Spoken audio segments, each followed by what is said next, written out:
Halo, saya Dr. Leo. Selamat datang di channel Malpractice Makes Perfect, channel tentang ilmu hitam dunia kedokteran.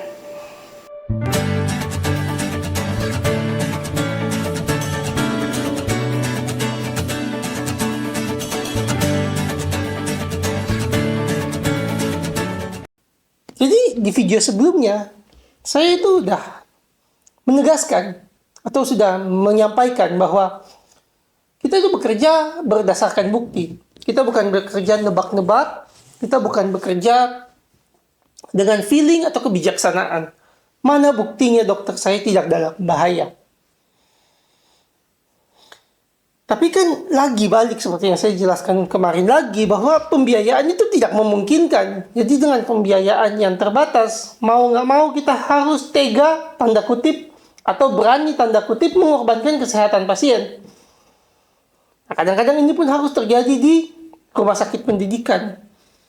Kadang ya saat ngajar koas, saat ngajar mahasiswa kedokteran, perawat, apoteker, atau bahkan mungkin residen, ya sama-sama tahu, sama-sama ngerti lah bahwa nggak ada pembiayaan untuk kita mau cek ini stroke apa bukan, ini penjepitan saraf atau bukan, ini pendarahan atau bukan, ini sumbatan pembuluh darah atau bukan, waktu dari mana, uang dari mana, udah pulang ergotamin. Nah, video ini bertujuannya membuka mata kita bersama bahwa melewatkan pembuktian ini merugikan pasien. Dan melewatkan pembuktian ini secara intelektual sebenarnya memalukan. Dan karena secara intelektual memalukan, pengajarnya atau pelakunya atau orang yang mengabaikan keselamatan pasien ini ya harus ngeles. Mau nggak mau ngeles karena harga diri, coy. Nah, ngeles pertama itu CT scan. Nah, CT scan ini kan sebenarnya kamu tertarik ilmu saraf, ilmu bedah saraf, atau kamu nggak tertarik sama sekali. Ini sebenarnya sudah kayak akal sehat gitu loh. Bahwa kita nggak bisa lihat sesuatu di balik tengkorak. Jadi ya kalau mau lihat sesuatu yang terjadi dalam otak ya kita perlu CT scan atau MRI. Yang paling sederhana kan CT scan. Kadang-kadang kan koas atau mahasiswa kedokteran itu nanya, Prof Leo atau Dokter Leo atau spesialis apalah, dok pengajar saya. Kenapa sih pasien yang tadi itu dokter cuma pulangkan, bilang katanya migrain, nyeri kepalanya berat, dokter cuma pulangkan pakai ergotamin. Kenapa nggak di CT scan kira-kira gitu pertanyaannya koasnya. Saya harus ngeles dong ya, masa saya bilang, oh ya saya bunuh dia, atau saya mencelakakan dia, saya mengabaikan keselamatannya dia, ya karena pembiayaannya nggak ada, kan nggak mungkin saya bilang kayak gitu, mutasi besok pagi. Jadi yang saya katakan adalah ya, oh ya, CT scan itu kan bahaya ya, kan kalian tahu CT scan itu radiasi tingkat tinggi. Ingat, prinsip jadi dokter adalah do no harm. Kalau sampai kita kasih pasien kirim sering-sering CT scan, kalau muncul tumor atau keganasan kan salahnya kita. Kita harus minimalkan risiko. Itu hoax. Itu ngeles. Itu kebijaksanaan yang tidak bijak. Kenapa? Karena risiko CT scan mengakibatkan tumor itu 0,0016%. Jadi ada sangat kecil kemungkinan. Nah, sekarang pertanyaan saya gini. Kalau kemungkinannya 0,0016% untuk CT scan mengakibatkan tumor, berapa kemungkinan seseorang yang datang ke dokter dengan nyeri kepala punya tumor otak? Saya punya angkanya, 0,045. Dok, ribet. To the point, maksudnya apa? Maksudnya adalah setiap satu tumor yang diciptakan akibat CT scan-nya kita kepada pasien, kita melewatkan 28 tumor otak. Kalau pakai perbandingan angka yang tadi. Jadi tiap satu CT scan, satu proses CT scan yang mengakibatkan tumor otak, kita melewatkan, atau kanker secara keseluruhan, kita melewatkan 28 tumor otak. Dan itu berbahaya. Dan itu di luar stroke, di luar sumbatan pembuluh darah, dan di luar sklerosis. Jadi kita melewatkan banyak korban hanya untuk mencegah satu. Jadi jangan bilang, oh iya, jadi kita nggak boleh do no harm. Dengan melewatkan CT scan, kita aktif do harm. Karena perbandingan keselamatannya kita menyelamatkan lebih dari 28 orang dan 1 orang. Nangkep ya maksud saya ya. Jadi ini benar-benar hitung-hitungan karena di kedokteran memang bicara resiko. Dan ketika resiko itu disampaikan dalam angka, kita dapat dengan tidak melakukan tindakan A, kita ngorbanin berapa orang itu kita dapat. Kadang 1 dari 100, kadang 1 dari 1000. Dan kalkulasi risiko vaksin kan begini juga. Sekarang saya kasih tahu bahwa pengajar atau dokter di fakultas kedokteran atau siapapun yang ngeles bahwa CT scan mempunyai risiko radiasi pada pasien yang punya nyeri kepala, itu ngelesnya lagi tidak berdasarkan data. Pemberat etik atau mungkin pemberat hukum, saya bukan ahli hukum ya, jadi saya nggak bilang pemberat hukum nggak, tapi dalam pendapat saya pemberat etik tidak melakukan CT scan terhadap pasien nyeri kepala migrain atau nyeri kepala berat itu diperburuk dengan kenyataan bahwa pasien migrain itu punya 25% risiko lebih untuk menderita stroke, sumbatan pembuluh darah atau pendarahan otak. Dan bila itu terjadi, akurasi CT scan itu sangat tinggi di 6 jam pertama dari keluhan.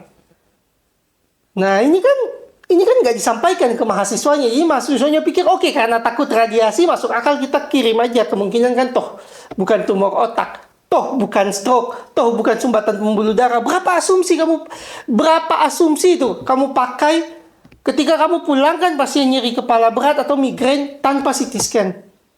Banyak.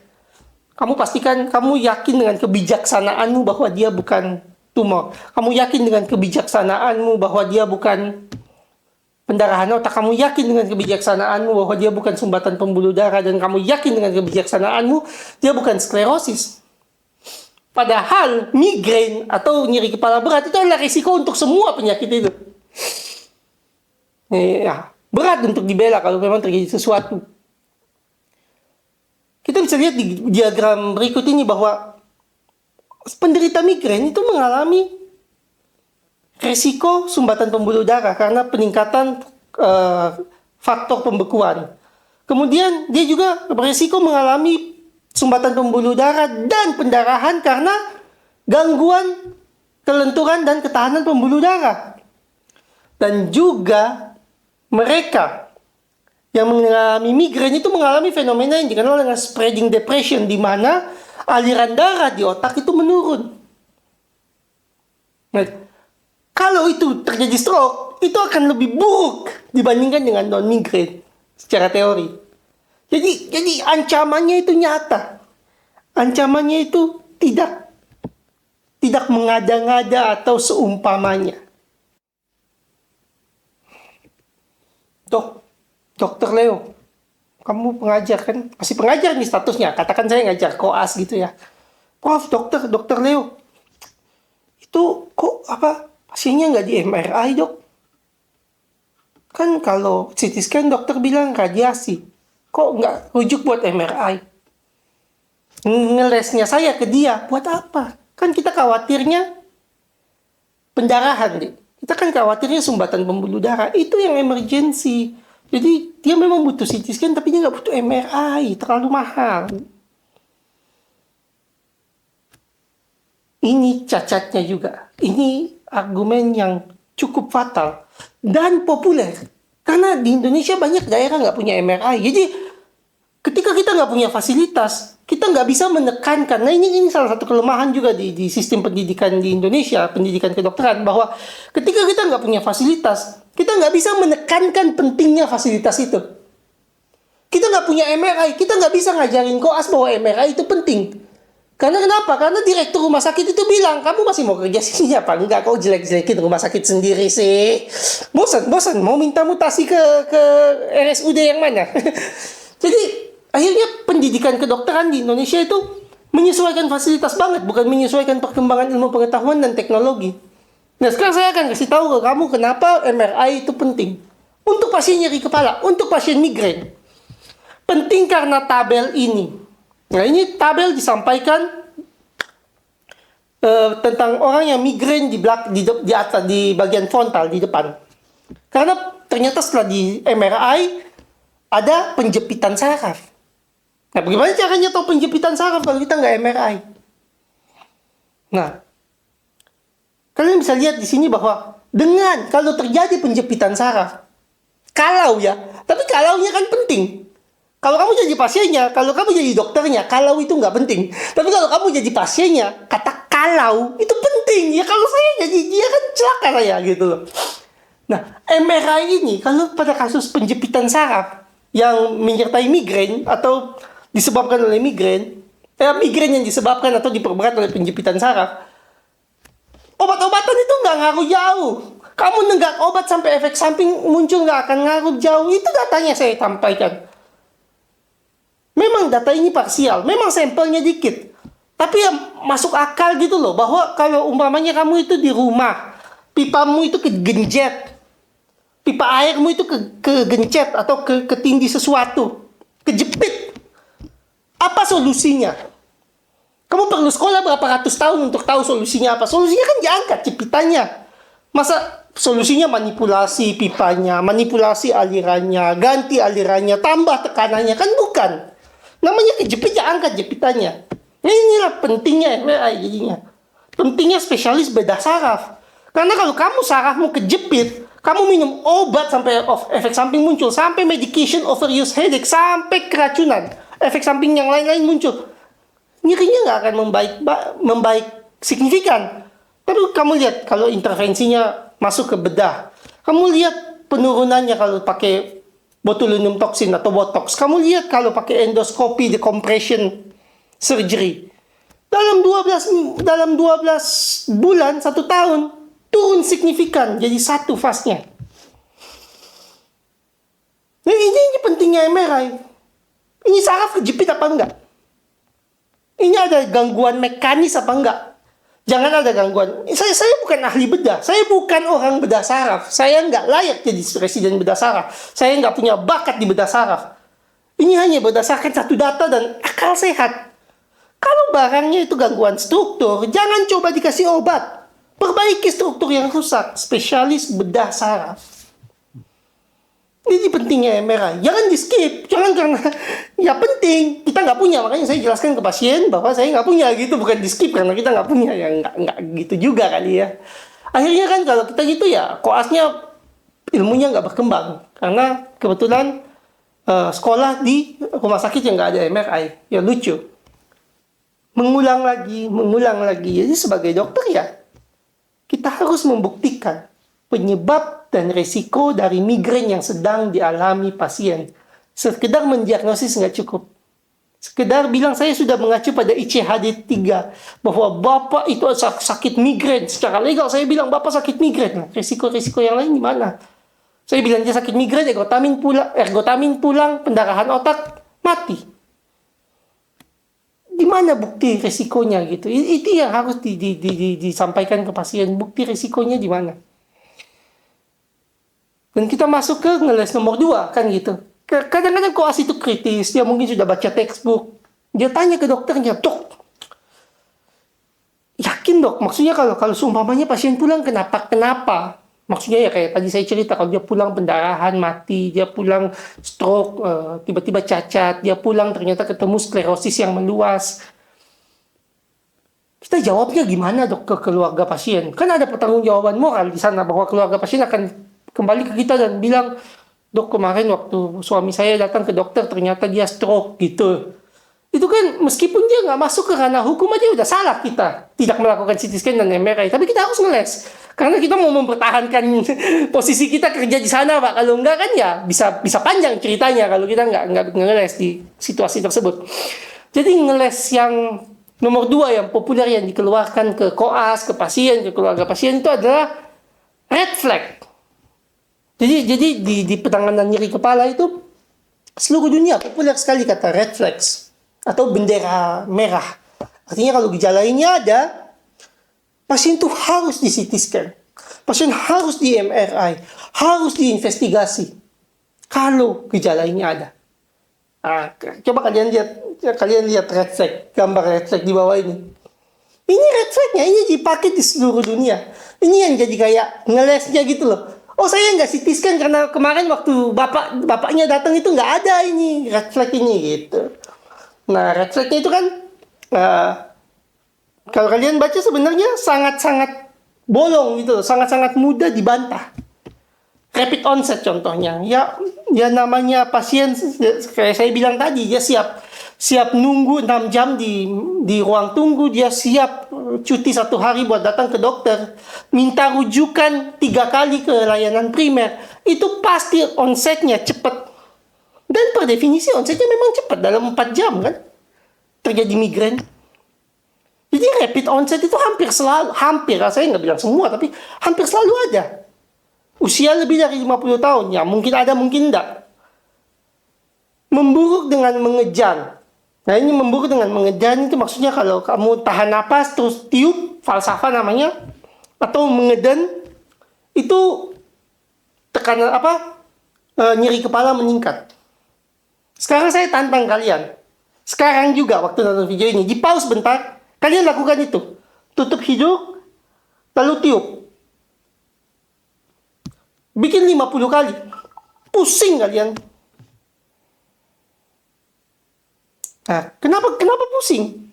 Karena ketika kita melakukan gerakan itu atau manuver itu yang kita kenal dengan falsafah manuver, tekanan di otak itu naik.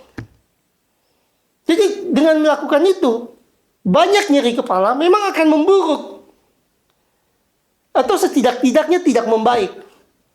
Dengan persepsi ada tambahan pusing. Karena orang yang nggak migrain aja melakukan demikian. Kemudian baru lagi. Red flag yang lain. Nyeri kepala baru atau memburuk pada pasien dengan riwayat migrain. Ini sangat relatif. Kalian pernah nyeri kepala? Sensasinya gimana? Adakah 2 nyeri kepala yang sensasinya persis sama? Nah, kalau dokter pernah sakit migrain, dokternya akan bisa berempati dengan red flag yang ini. Red flag yang ini sangat abu-abu.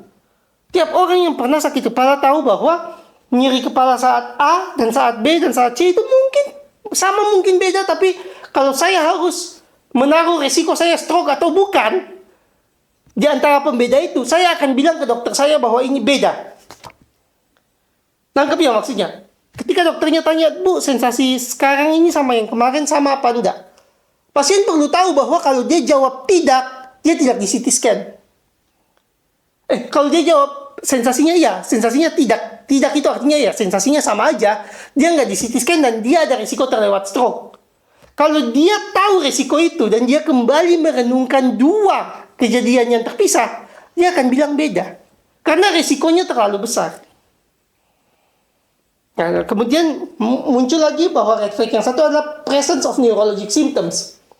Ini artinya apa? Kalau red flagnya bilang, ini ada bendera merah, ada tanda awas kalau muncul neurologic symptoms. Semua migrain dengan aura harus CT scan MRI. Karena semua gejala persepsi 60 menit sebelum migrain dan 60 menit setelah migrain atau bersamaan dengan migrain, itu gejala stroke dan red flag. Jadi dengan ngeles red flag, kita bilang ke koas bahwa kalau kita tidak melakukan CT scan atau MRI kepada pasien yang punya aura, kita salah. Dan kalau pasien itu pulang dan kenapa-kenapa, itu tanggung jawabnya kita. Karena red flagnya bilang kayak gini. Ini saya nggak mengada-ngada. Kalian lihat red flagnya sendiri. Kalian bisa google red flagnya sendiri. Red flag yang tadinya buat ngeles bisa jadi bumerang hukum. Bisa jadi masalah yang menjadikan alasan kita terancam secara hukum. Karena kita seakan-akan meskipun tahu ada bahaya di pasien, kita skip pemeriksaan yang pasien butuhkan. Kita bilang pasien nggak perlu, padahal pasien perlu. Sehingga mengakibatkan kerugian pada pasien. Jadi ngeles nomor 1, radiasi berbahaya, bisa membahayakan pasien. Ngeles nomor 2, red flag. Ini sebenarnya by design. Bahwa orang yang mengucapkan ini memang sudah mempersiapkan bahwa dia akan ditanya. Dan mengandalkan bahwa koas, mahasiswa kedokteran, perawat yang dengar ya manggut-manggut, ya percaya dengan otoritas orang yang bicara. Ya seakan-akan pasien disuruh mati pulang, ya aja. Karena lagi argumen ini kalau kita tunjukkan data sedikit, kita tunjukkan akal sehat dan argumentasi dikit, runtuh dengan sendirinya. Nah, inilah sedihnya dan sulitnya penanganan migrain. Karena saya sadar tidak praktikal kok untuk CT scan semua pasien poliklinik atau semua pasien UGD dengan nyeri kepala. Tidak praktikal.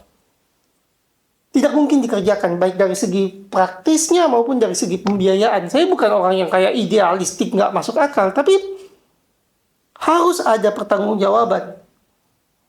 Kalau ketika ini tidak dikerjakan dan pasien celaka. Itu loh tujuan saya buat video ini. Bahwa ada suatu keilmuan yang dilewati ketika kita tidak mengerjakan. Keputusan tidak mengerjakan, itu kan kembali ke praktisi dan pasien. Apakah pasien paham risikonya? Apakah praktisi paham risikonya? Apakah sudah ada inform consent untuk tidak mengerjakan? Idealnya dikerjakan. CT scan, MRI, untuk mencegah suatu komplikasi yang bisa membuat cacat atau mematikan pasien. Terima kasih telah menonton video Malpractice Makes Perfect. Tonton terus. Jangan lupa like, comment, share, dan subscribe. Saya berharap video ini tidak putus. Informasinya hanya di Anda, tapi Anda bisa terus membagikan video-video saya. Semoga dengan dibagikannya video ini, Anda bisa menyelamatkan kesehatan keluarga dan rekanan dan kenalan Anda. Sekali lagi, terima kasih.